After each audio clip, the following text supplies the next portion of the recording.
di Permen, Perbincangan Menarik JKN bareng aku, Happy Virus, annyeonghaseyo, kochimida. Nah, kita sudah sampai nih di episode ke-12 di season kedua. Dan kali ini kita akan bahas tentang sesuatu yang beda nih. Kali ini akan bahas tentang iuran.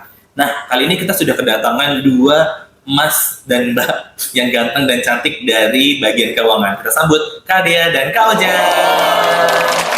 Mungkin boleh perkenalan dulu nih, mungkin dari Kak Dea dulu, namanya siapa dan jabatannya apa sih di BPJS Parepare ini? Iya, hai Sobat JKN, perkenalkan nama saya Dea Renata. Saat ini saya menjabat sebagai PATT Telecollecting.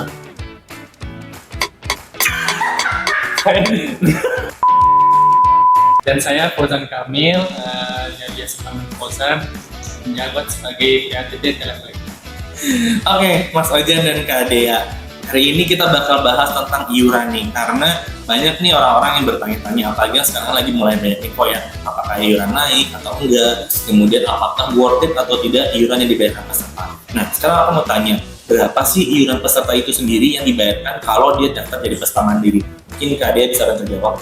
Iya, baik Sobat JKN, untuk peserta mandiri itu ada 3 kelas. Yang pertama di kelas 1, 150.000 per bulan per orang. Di kelas 2, 100.000 per orang per bulan. Dan di kelas 3, 35.000 per orang per bulan. Oke, nah itu kalau misalnya peserta mandiri ya Kak Dea ya. Kalau misalnya nih aku bekerja, berapa sih untuk perhitungan dari gaji aku? Mungkin Mas Ojan bisa bantu jawab. Dan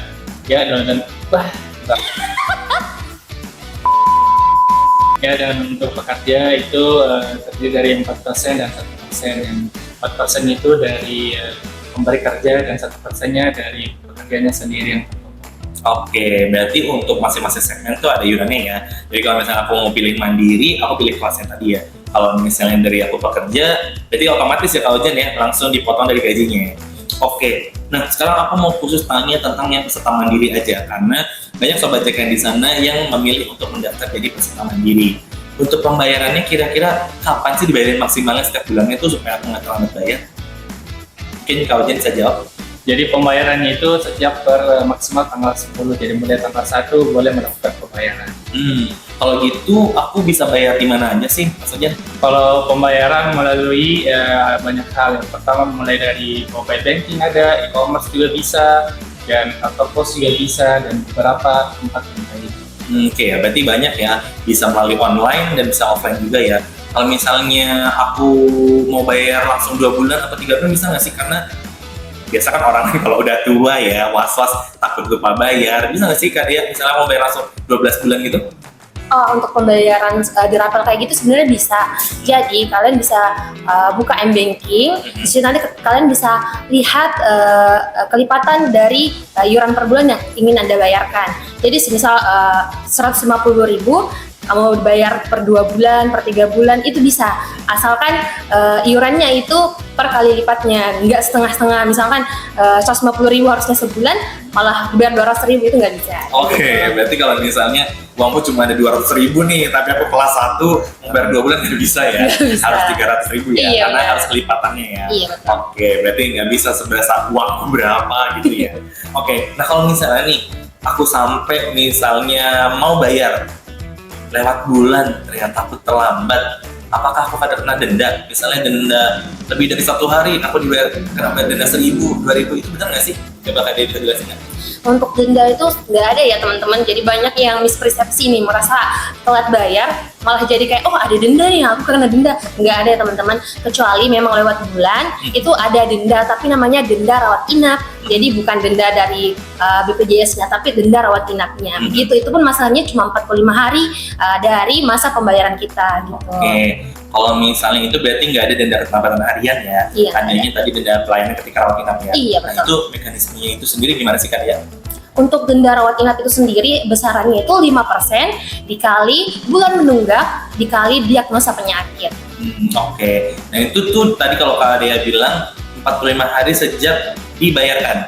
Kalau misalnya nanti sudah lewat 45 hari, apakah masih ada dendanya atau dendanya sudah hilang kalau misalnya aku nggak dirawat inap? Ya, jadi masa tunggunya itu cuma 45 hari ya teman-teman.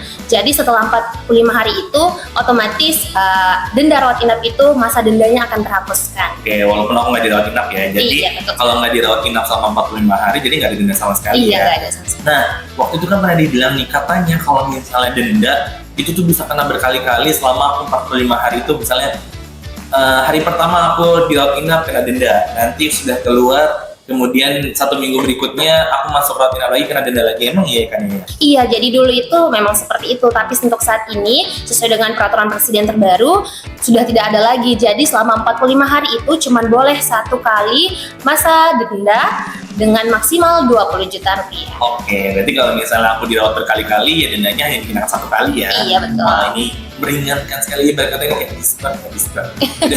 Udah nggak ada denda lagi yang Iya, betul. berlebihan lagi ya.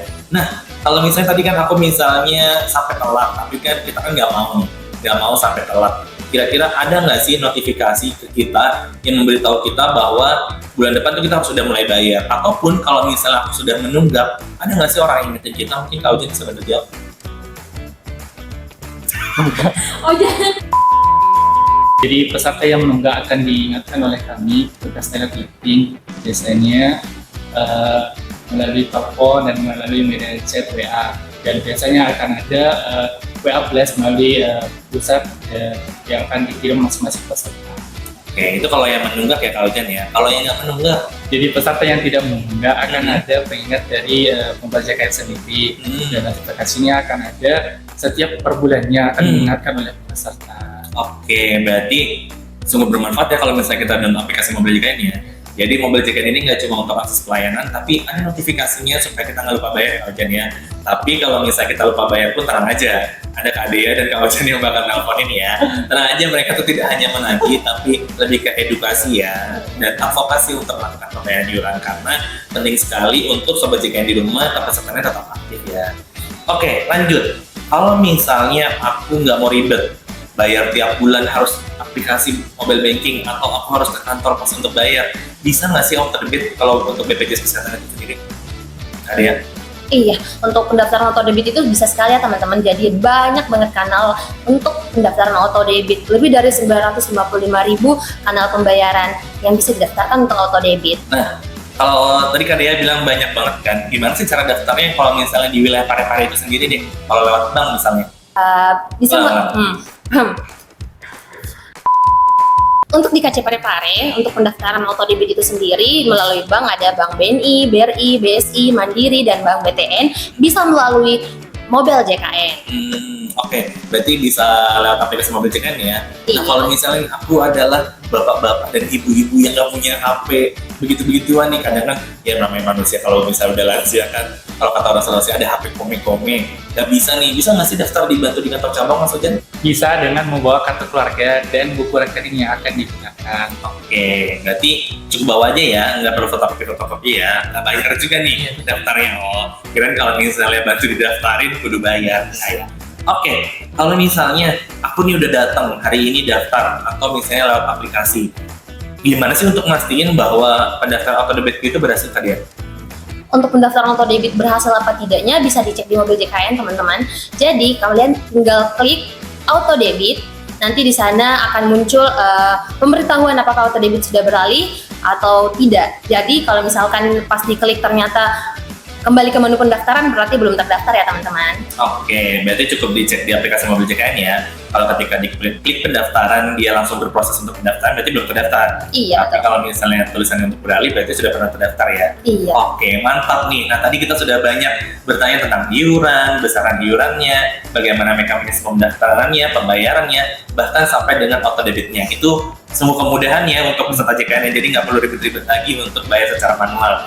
Terakhir nih, Kak Ujjan, mungkin ada pesan apa sih untuk sobat JKN supaya nggak lupa bayar iuran? Ada nih pesan buat sobat JKN, jangan lupa bayar iuran sebelum sakit supaya nggak kena denda pelayanan. Oke, itu tadi pesan dari Kak Ujjan. Nah, kalau Kak Dea sendiri nih, kira-kira pesan untuk sobat JKN apa sih yang ada di rumah?